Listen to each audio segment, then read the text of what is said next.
E o terceiro episódio da sexta temporada de Rick and Morty foi muito, mas muito bizarro. Tivemos Beth pegando a Beth, Jerry sendo corno manso, Morty e Summer ficando traumatizados, Rick sendo Rick e algumas outras coisas que conseguiram me deixar muito perplexo.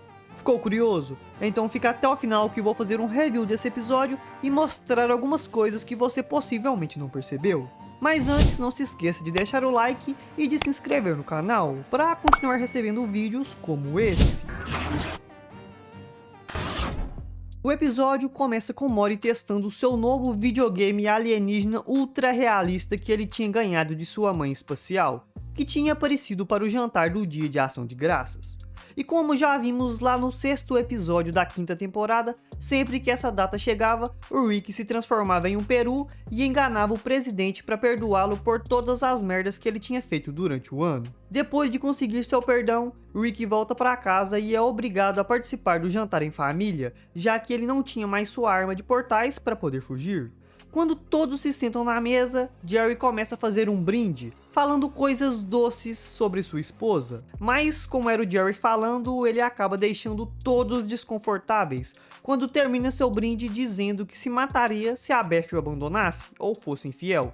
E ele chega até a comentar como pretendia cometer suicídio usando uma banheira e um liquidificador velho.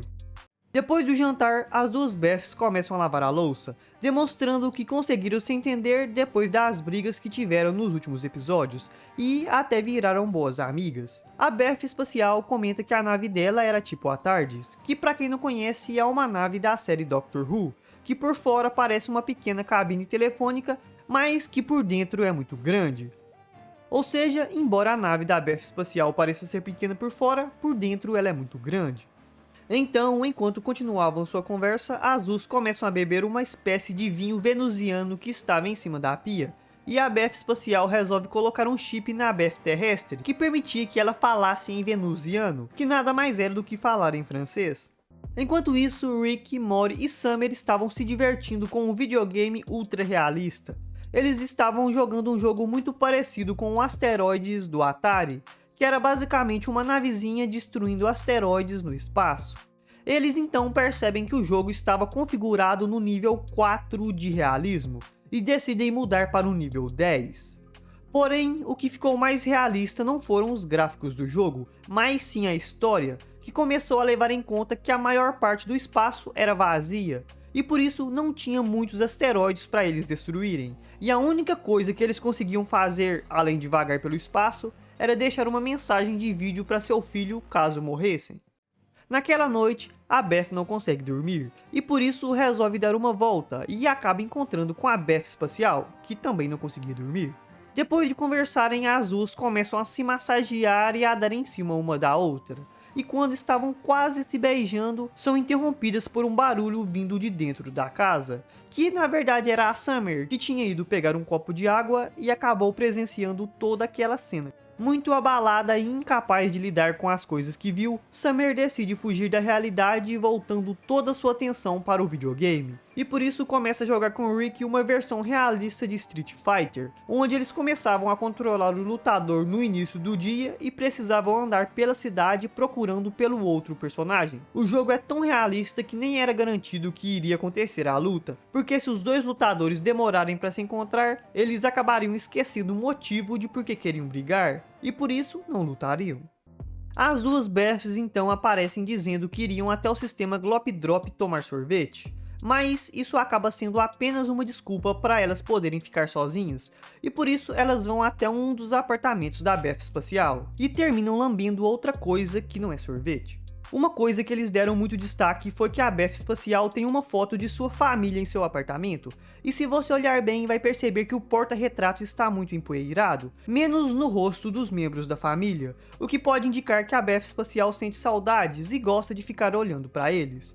Talvez ela até se arrependa de ter abandonado eles, mas acha que é tarde demais para voltar, ou acha que não merece ficar com eles depois de tê-los abandonado. Quando voltam para casa, incapazes de ficar longe uma da outra, as duas Beths começam a se agarrar ali mesmo dentro da nave. Porém, Mori tinha ido colocar o lixo para fora e acaba vendo toda aquela cena. Incapaz de processar o fato de que sua mãe estava traindo seu pai com ela mesma, Mori decide fazer a mesma coisa que Summer, esquecer o mundo real e focar totalmente no videogame, o que não me parece ser algo muito saudável. Com isso, os dois percebem que tinham visto a mesma coisa, e ficam com medo de Jerry se matar se descobrisse que estava sendo traído. E Summer chega até a pensar na possibilidade de pegar um pai novo em outro universo, o que é algo bem bizarro de se pensar. Depois de voltar para casa, Beth vai até a garagem e encontra Rick abrindo uma baleia espacial para conseguir fazer outro controle de videogame, e pergunta se ele tinha algum sorvete porque elas tinham se divertido tanto que esqueceram de comprar. Rick então revela que sabia o que as duas Beths estavam fazendo, porque ele mesmo já teve alguns casos com outras versões suas, e por isso não ligava para nada do que elas faziam, mas avisa que se as coisas continuassem assim, poderiam haver consequências.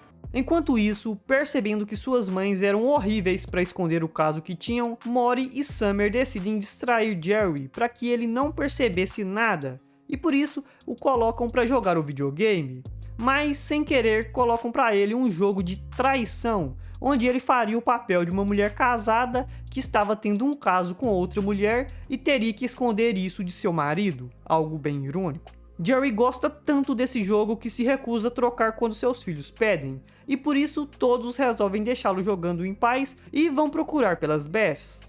Eles então acabam encontrando elas no holodeck de Rick, tendo um encontro romântico, e depois de olhar o histórico, Rick descobre que elas fizeram um San Junipero completo, que é um episódio da série Black Mirror onde duas garotas se relacionam amorosamente. Rick então dá um sermão em suas filhas, porque elas eram péssimas em esconder seu relacionamento, e Mori exige que elas contassem a verdade para Jerry, mas a Beth espacial termina ameaçando todos, dizendo que ela tinha todas as armas do predador e que iria usar se interferissem no caso delas. Porém, mais tarde, vendo a insatisfação da família, a Beth espacial acaba contando para Jerry toda a verdade. E depois de ter um rápido flashback de seu passado, Jerry se esconde em uma carapaça de tatuzinho bola, que é esse inseto que está aparecendo aí na tela. Rick revela que isso era um sistema de defesa emocional, e que ele tinha instalado isso no Jerry porque uma vez os dois beberam juntos e Jerry disse que isso era a coisa que ele mais queria no mundo. Que ambição de merda. Rick até revela que nessa mesma ocasião ele tinha feito algumas tatuagens dele e do Mori versão águia. Rick explica que Jerry estava bem e que ele podia voltar ao normal quando quisesse, mas que também podia ficar em hibernação metabólica indefinidamente, e que não tinha como forçá-lo a sair, porque se tentassem ele podia ser transformado em um Shrek. Se sentindo muito culpada, a Beth terrestre tenta resolver aquela situação, pedindo para Rick apagar da memória das duas todo o envolvimento romântico que elas tiveram. Mas quando Rick estava prestes a ativar a máquina, Jerry sai da carapaça, dizendo que elas não precisavam fazer isso, porque ele não iria se matar, no máximo choraria por um bom tempo. Furioso por ter sido traído, Jerry começa a arrumar suas coisas para ir embora, mas a Beth espacial percebe que ele só estava bravo por não ter sido incluído na brincadeirinha delas, e por isso eles acabam entrando em um acordo. As duas Beths poderiam se pegar desde que Jerry estivesse no cantinho, olhando e sendo xingado.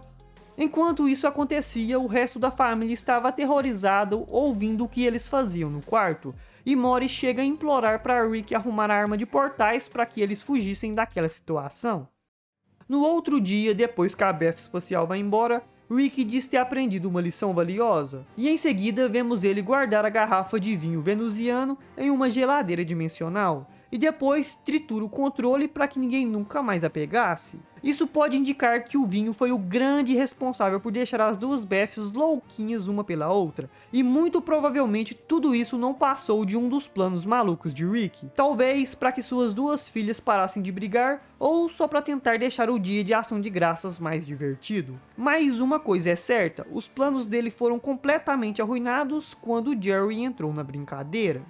Na cena pós-crédito, vemos o Jerry tentando entrar sozinho na creche dos Jerrys, mas ele é impedido de entrar. E com isso, descobrimos que existiam vários Jerrys que iam lá só para tentar tocar nos outros Jerrys. E quando eles não conseguiam entrar, era comum que eles vagassem por becos até encontrar outra versão sua e as beijar. E se eu tiver que tirar alguma lição de moral desse episódio, é que as pessoas deveriam amar a si mesmos. Mas claro que não da mesma forma que as bestas fizeram no episódio, porque isso seria bem estranho. Ou será que não?